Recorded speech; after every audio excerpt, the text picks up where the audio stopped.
بسم اللہ الرحمن الرحیم۔ السلام علیکم ورحمۃ اللہ وبرکاتہ۔ میں ہوں ناصر شہزاد اور آپ دیکھ رہے ہیں بول کے لب آزاد ہیں۔ ناظرین، گزشتہ روز دو لڑکیاں آزاد کشمیر کے بارڈر سے مقبوضہ کشمیر میں داخل ہو گئیں۔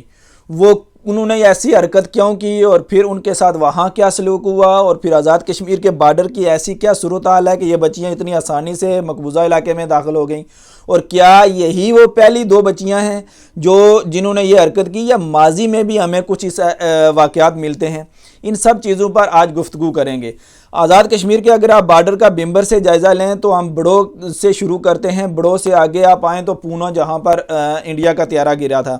اس سے آگے آئیں تو ہری پور کا بارڈر اور ہری پور میں کالا دیو کی پہاڑی، اور ہری پور کے بارڈر میں چونکہ ہمیں صحیح اندازہ ہے وہاں پر ہمارا ننیال ہے اور ہم اکثر ننیال جایا کرتے تھے، تو ہماری خالہ بہت ہمارے والے سے کیئرفل ہوا کرتی تھی اور وہ ہمیں کہا کرتی تھی کہ ہم کہیں آگے نہ چلے جائیں کیونکہ آگے مقبوضہ علاقہ شروع ہو جاتا ہے۔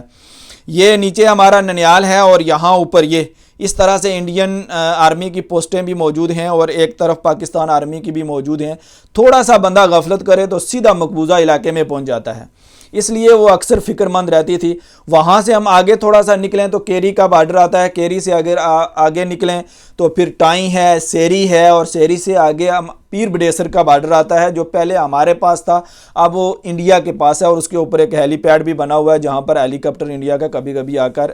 لینڈ بھی کرتا ہے۔ اس سے آگے آپ نکلیں تو ہم نکیال چلے جاتے ہیں جہاں پر راجوری کا بارڈر ہے، پھر آگے نکلیں تو تتری نوٹ بارڈر، یہی وہ بارڈر ہے جہاں سے دو بچیاں وہ غلطی سے بارڈر کراس کر کے مقبوضہ علاقے میں داخل ہوئیں۔ پھر آگے پونچھ کا بارڈر ہے اور اس سے آگے جیلم ویلی، نیلم ویلی اور 8 مقام تک یہ پورا آزاد کشمیر کا بارڈر جو ہم نے آپ کو شارٹ بتایا ہے۔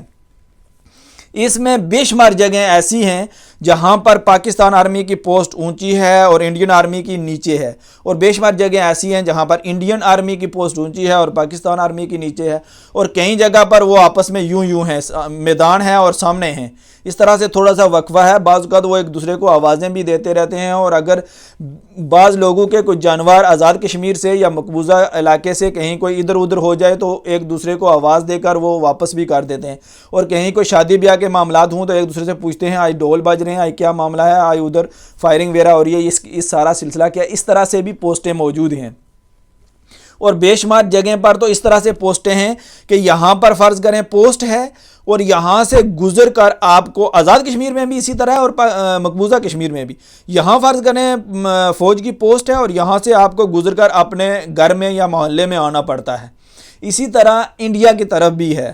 اور یہ سارا اس لیے ہے کہ 1948 میں اور بعض 1971 میں اور بعض 1965 میں ہنگامی طور پر بنائی گئی ہیں۔ جو علاقہ فتح ہوتا گیا، جو علاقہ جس آرمی کے قبضے میں آتا گیا، انہوں نے وہاں پر پوسٹ بنا لی، بعد میں دیکھیں گے، اور پھر وہی پوسٹ وہاں پر پکی ہوگی۔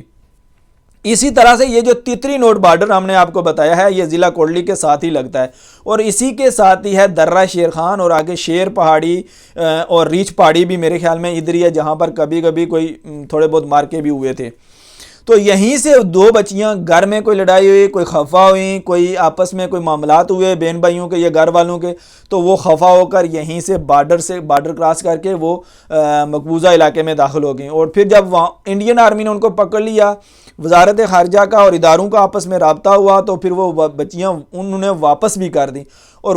واپس اس طرح سے کی کہ ان کو بے شمار تحفے بھی دیے اور پھر وہ واپس آ گئیں۔ اس والے سے ہم یہ کہنا چاہیں گے اچھے برے لوگ ہر جگہ موجود ہوتے ہیں، وہ کسی بھی کمیونٹی میں ہو سکتے ہیں۔ اگر انہوں نے تحفہ طائف دے کر واپس کی ہیں تو یہ میں سمجھتا ہوں ان کی ایک اخلاقیات تھی، اور یہ اخلاقی پہلو ہے، ہمیں اس کو اپریشیٹ کرنا چاہیے، ہمیں خوش ہونا چاہیے، اللہ کے ہاں سجدہ بھی کرنا چاہیے، کیونکہ ماضی میں بے شمار لوگ اسی طرح غلطی سے بارڈر کراس کر کے چلے گئے ہیں، اور ان میں سے بعض واپس آ گئے ہیں، اس لیے اس کو کوئی پہلا واقعہ نہ سمجھیں۔ بے شمار واپس بھی اسی طرح سے آئے ہیں اداروں کے رابطے سے، اور بے شمار ناظرین ایسے بھی ہیں جن کی لاشیں ان کے لواحقین نے وصول کی ہیں، وہ بھی ہمارے ذہن میں ہونا چاہیے کہ اگر یہ بچیاں واپس آئی ہیں تو اللہ کا شکر ادا کرنا چاہیے۔ اور کتنے ایسے ہیں کہ جن کی آج تک خبر نہیں ہے کہ وہ کدھر گئے ہیں۔ اللہ نہ کرے کہ ہماری ان بچیوں کے ساتھ بھی ایسا ہوتا تو ہم کیا کر لیتے، پھر ہم نے کیا کرنا تھا، کچھ نہ کر پاتے نا۔ اس لیے ہمیں اللہ کا شکر ادا کرنا چاہیے، اور یہاں پر ہمیں جو چیز کرنے کی ضرورت ہے وہ یہ ہے کہ ہمیں بارڈر پر ایسی کوئی چیز لگانی چاہیے جس سے ہمیں پتہ چلے، بڑے کو بھی چھوٹے کو بھی پتہ چلے کہ وہ یہاں سے بارڈر کراس کر کے خطرے والے ایریے میں جا رہا ہے، تاکہ آئندہ کوئی اور دو بچیاں، کوئی اور لائبہ اور ثنا ایسی نہ بنے کہ جو غلطی سے بارڈر کراس کے اس طرف چلی جائیں اور پھر ہمیں نقصان ہو اور دشمن کو موقع ملے، اور دشمن کو موقع ایسے ہی طرح سے ملتے ہیں اور دشمن پھر ایسے ہی فائدہ اٹھاتے ہیں۔ اور اس کے ساتھ ساتھ ہماری آزاد کشمیر حکومت اور ڈیفنس اداروں سے گزارش ہے کہ وہ ان دو بچیوں کے ساتھ ساتھ ان لوگوں کے بارے میں بھی سوچیں جو مقبوضہ وادی میں آج بھی ظلم کی چکی میں پیس رہے ہیں، جن کے ساتھ ظلم و زیادتی ہو رہی ہے، جن کے بچے ذبح کیے جا رہے ہیں، جن کے گھر جلائے جا رہے ہیں، جن کے ساتھ عصمت دری کی جا رہی ہے۔ وہ آخر کب تک ظلم کی اس تاریک رات میں پستے رہیں گے اور ہمیں پکارتے رہیں گے؟ ہمیں آج کوئی عملی قدم اٹھا کر ان کی مدد کا سوچنا چاہیے، کرنا چاہیے، آگے بڑھنا چاہیے۔ یہی موقع ہوتے ہیں قوموں کو آزاد کرنے کے۔ بہت شکریہ۔ آئندہ پھر کسی نئی ویڈیو کے ساتھ آپ کی خدمت میں حاضر ہوں گے۔ اللہ حافظ۔